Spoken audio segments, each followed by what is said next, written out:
আপনি এক গাছে চাল আরেক গাছে লাগাইতে যে আমাকে বাড়ির সবার চাল যে উঠাই লাগাইতেছেন, এটা কি আপনার খবর আছে? আপনার এই বউ শাশুড়ি বরিশাল্লা কোম্পানির লিগা আমার বোনটার বিয়ে হইতেছে না, মানুষের বোন বিয়ে করে না, তাকে বাড়িতে অশান্তি। আপনি থাকুন না বাড়িতে, আপনি চাল লয়ে থাকেন আব্বা, এই জায়গায় অত্যাচার থাকা যায়। আরে ঝামেলা রে, এই যে বাড়ির মধ্যে বউ শাশুড়ির যুদ্ধ, এন্ড পোলা আমার ভুল বুঝতে, এন্ড আমি কই যাবো কন্ত? এই পাটার পুতায় মরিচের দোস্তরা তো শেষ, আমি আর বনে যাই। ঘটক ভাই, ও ঘটক ভাই দাঁড়ান না, আরে শোনেন না, আরে শোনেন। আচ্ছা আপনি আমার দেখলে এমন পলায় পলায় যান কেন? আচ্ছা আপনি কি চান না আমার বিয়ে হোক? আরে আমি চাইলে কি হবে, তোমার মা তো চায় না। আরে আমার মা চায় না মানে? আমার মা কি আপনারা কইছে যে আমার যাতে কোনো জায়গায় বিয়ে না হয়?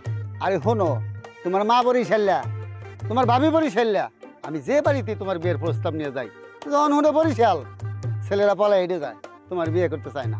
শোনো, আমি তোমার কোথাও বিয়ে শাদী দিতে পারবো না, আমি তোমার কাছে